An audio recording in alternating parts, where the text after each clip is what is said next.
To borrow a phrase from Clint Eastwood, I know what you're thinking. The 22nd of August, 1914. You'd be wrong. You're probably now thinking, Verdun. You'd be wrong as well. Now what about the Chemin des Dames? No, not what you were thinking. But it's the single bloodiest day in French military history, with an estimated 16,000 dying in Champagne and 5,500 dying in Artois in northern France. So what was it like for a regiment on that fateful day? For that, we'll look at one regiment, the 315. Most soldiers were aged between 25 and 30 years old. That had varying different jobs, from farmers to painters to lawyers to husbands and to fathers. These ordinary men had had a largely static war up until this point. The summer of 1915 had been spent in Champagne in a very relaxed manner, but that was all about to change with Joffre's new autumn offensive. To lead this offensive, Joffre's men on the ground were Général de Castelnau, in charge of Army Group Centre and overall command. In charge of 2nd Army, Général Pétain, and in charge of 4th Army, Général Long de Caille. The objective set out by Joffre was simple: total breakthrough.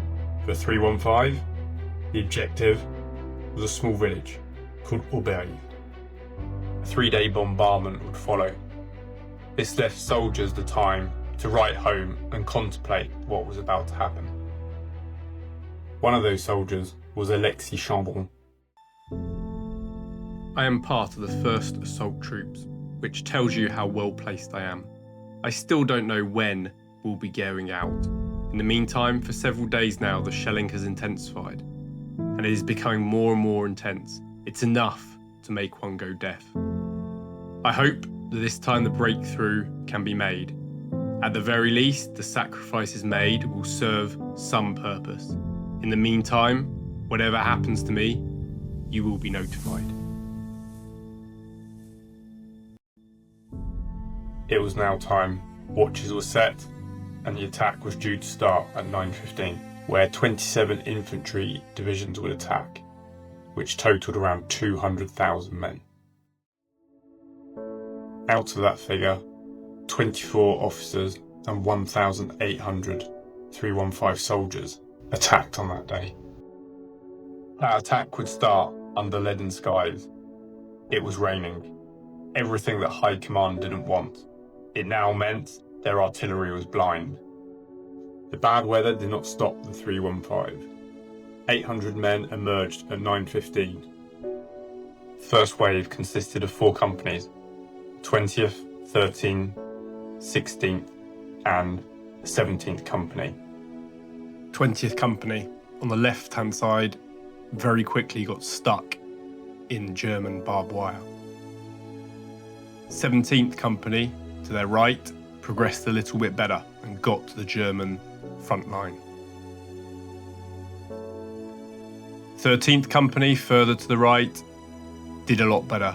They captured the German front line and started moving towards the second line. The 16th Company on the far right did even better, getting all the way into the German second line. A few minutes later, the second wave advanced.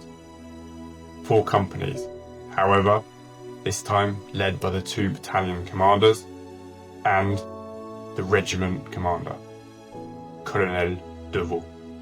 The advancing second wave soon caught up with the first wave, where progress was now starting to falter.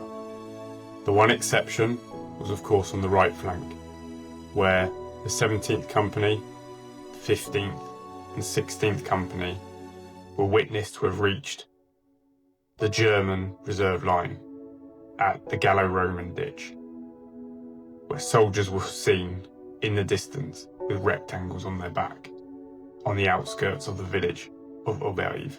But they would soon be halted by barbed wire, and disaster was about to strike. The Germans soon started to emerge from multiple locations, counter-attacking from hidden tunnels under a road, throwing grenades at the French attackers.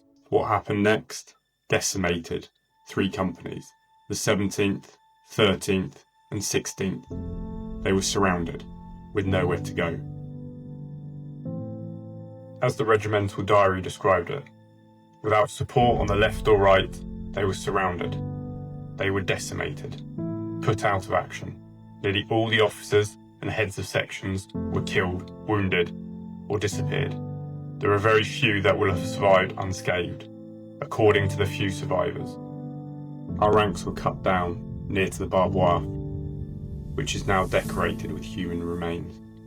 The violence of that German counterattack means there are very few accounts of what happened that day. Here's one rare one, which is around the death of Sous-Lieutenant Regnard. I was suddenly shaken by a violent detonation felt to my left. I turned around suddenly and saw Sous-Lieutenant Regnard lying full length on his back. I rushed towards him to see what was wrong with him, and I could see that he no longer gave any sign of life. His chest was pierced by the full load of a grenade.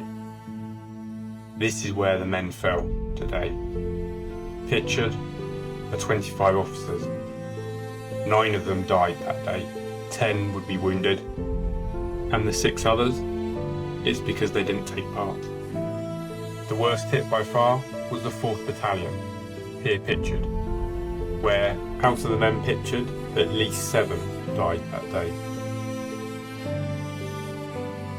The regimental losses were horrific, with over 500 dead in 12 hours and over 1,000 wounded. And one of those men that died that day was Alexis Chambron, who we met at the start. Recently, I went to visit him and reunited him with his letter. Across the Champagne battlefield, thousands of graves remain. Here, at Aubérive, 236 men of the 315 Regiment lie side by side. Their story ended here, on France's deadliest day.